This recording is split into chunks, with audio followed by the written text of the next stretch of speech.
예수께서 둘러보시고 제자들에게 이르시되 재물이 된 자는 하나님의 나라에 들어가기가 심히 어렵도다 하시니 제자들이 그 말씀에 놀라는지라. 예수께서 다시 대답하여 가라사대 얘들아 하나님의 나라에 들어가기가 어떻게 어려운지 약대가 하늘길로 나가는 것이 부자가 하나님의 나라에 들어가는 것보다 쉬우니라 하시는데 제자들이 심히 놀라서 말하되 그런즉 누가 구원을 얻을 수 있는가 하니 예수께서 저희를 보시며 가라사대 사람으로는 할 수 없으되 하나님으로는 그렇지 아니하니 하나님으로서는 다 하실 수 있느니라. 베드로가 여자와 가로되 오소서 우리가 모든 것을 버리고 주를 쫓아나이다.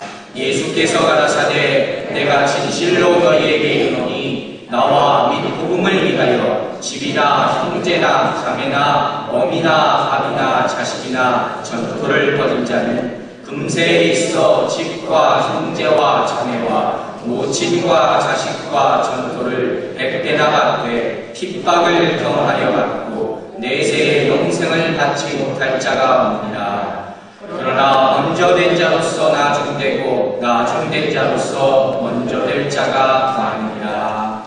아멘. 여러분 반갑습니다. 오늘을 그냥 인사하면서 시작을 합니다. 먼저 되는 복이 있을 줄로 믿습니다. 이렇게 인사하겠습니다. 먼저 되는 복이 있을 줄로 믿습니다.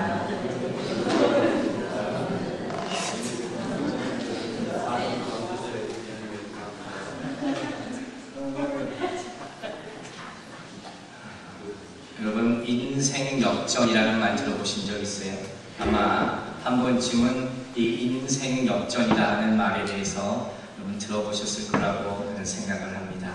보통 우리의 삶은 어떤 단계를 밟는다고 할 수 있어요. 이 세상에 태어나서 조금 보면 학교 가고 또 학교 졸업하고 또 결혼하고 아이 낳고 직장만 하고 크게 벗어나지 않는 틀 가운데 우리가 삽니다. 그런데 이 인생 여정 가운데 한 번쯤은 내가 한번 홈런 한번 쳤으면 좋겠다는 생각을 하게 됩니다. 이제까지 내가 살아왔던 인생의 패턴을 한번 바꿔보고 싶은 그런 마음이 누구에게나 다 있다는 거예요. 특별히 내가 성공하고 싶다는, 성공이 아주 목말라 하는 사람들, 내가 돈을 좀 많이 벌어보고 싶다 하는 그런 재물에 갈급해하는 사람들은 이런 식으로 역전을 하고 꿈꿉니다. 그래서 복권도 사고 좀 무리한 일도 하고 이런 일들을 다 한두 번씩은 다 해봤을 것입니다. 그래서인지 모르는데 얼마 전에 한국에 보니까 상영한 영화 중에 제목이 역전의 명수라는 그런 영화가 있었답니다. 근데 저는 그 얘기를 듣고 저 보지는 못했지만 그 영화가 그런 내용도 있구나. 근데 나중에 얘기하는데 진짜인지 모르겠습니다. 그 역전의 명수라는 걸 일반적으로 생각하는 9회 말에 홈런 치는 그런 역전을 잘하는 사람이라는 뜻이 아니라 역 앞에 사는 명수라는 사람이 이야기하고 합니다. 진짜인지 모르겠어요. 그것 자체가 좀 역전이 아닌가, 역전의 한 모습이 아닌가 이런 생각도 해봤습니다. 오늘 본 마지막에 나오는 우리가 너무도 잘 아는 구절이죠. 먼저 된 자로서 나중된 자로서 먼저 된 자는 이 구절은 내 시작은 미약하나 나중은 창대하게 되리라. 이 구절과 함께 예수를 믿건 안 믿건 누구나 다 한 번쯤은 들어봤을 끔찍한 그런 구절이에요. 누구나 그렇게 되기를 바라는 구절이기 때문에 아마 또 그렇게 널리 알려진 것 같습니다. 어쨌든 우리는 한 번쯤은 인생 역전을 꿈꾸고 살아요. 그런데 사실 그게 쉽지가 않습니다. 이 잘못하면 소위 말하는 한탕주의나 이런 걸로 치달을 수가 있고 한 사람의 인생을 완전히 망치게 할 수도 있는 것이 이 역전을 꿈꾸는 것이라는 거예요. 근데 감사하게도 오늘 본문은 이것과는 달리 세상에서 역전을 꿈꾸다 소위 말하게 되는 그런 동화와는 달리 우리에게 굉장히 소망을 주는 그런 구절이에요. 즉 세상에서는 내가 하지 못하는, 감히 꿈도 꿔보지 못하는 일이 인생 역전의 모습이 누구에게나 나타날 수 있다는 것을 보여주는 구절이 바로 오늘 본문이 나타내고 있다는 거예요. 그런데 이렇게 되기 위한 인생 역전을 이루기 위한 조건이 하나 있어요. 그 조건이 무엇이냐? 바로 인생 역전의 여정에 주관하는 그 주관자가 바로 하나님이시라는 거예요. 나는 그것을 보고 그냥 따라가는 사람에 불과하다는 겁니다. 여러분 인생의 주관자가 누굽니까? 하나님이시지 않습니다. 하나님이 우리의 인도자 되시고 나는 그 인도자를 따라갑니다. 순종하고 따라가는 그런 삶이 되는 거예요.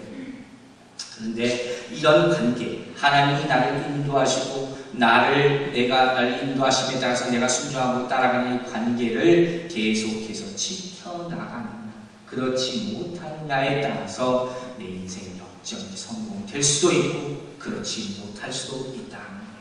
오늘 이 전제를 가지고 역전의 원리에 대해서 오늘 본문을 통해서 한번 우리가 알아보고 합니다. 오늘 예수님께서는 마지막 절을 보니까 먼저 된 자가 나중되고 나중된 자로서 먼저 될 자가 많으니라 이렇게 말씀하십니다. 이 말씀은 예수께서 우리 사랑하는 제자들에게 특별히 주신 말씀이라고 할 수 있는데, 그렇다면 이 말씀이 담고 있는 의미가 어떤 것이냐, 몇 가지 이 의미를 살펴보려고 합니다. 무엇보다도 먼저 우리가 이 말씀을 통해서 생각할 수 있는 것은 우리의 편견이나 고정관념 이런 것을 버리라 하는 거예요. 우리가 역적으로 말미암아 삶의 승리를 얻고 싶으면 내가 가지고 있던 고정관념이 있습니다. 편견이라는 게 누구나 다 있습니다. 이걸 먼저 버리라 하는 거예요.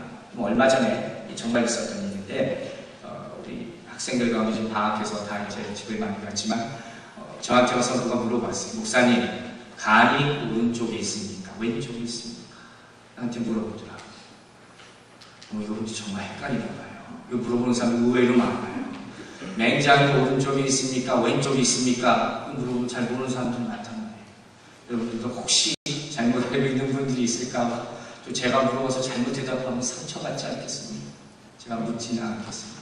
그런데 정말 놀라운 사실이 옛날 중국에 보면요, 이게 진짜인지 모르겠어요. 그 당시 이야기인데, 전해드리는 이야기인데, 옛날 중국 사람들은요, 간이 왼쪽에 있고 심장이 오른쪽에 있다 이렇게 생각하고 살았다. 그리고 오랜 세월 동안 살았대요. 믿거나 말거나.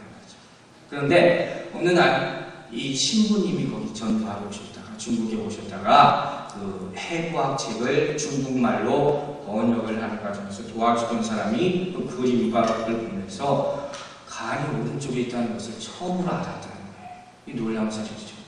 여기서 그냥 이것만이 놀라운 것이 아니라 참 기가 막힌 일은 뭐냐면, 그러고 나서 이 사람은 간이 오른쪽에 있다 이렇게 사람들한테 얘기해야 될 텐데 그렇게 얘기한 게 아니라 여기 보니까 이 얼굴이 하얀 사람들, 백인들은 간이 오른쪽에 있구나 이렇게 생각하고 또 다녔다는 거예요.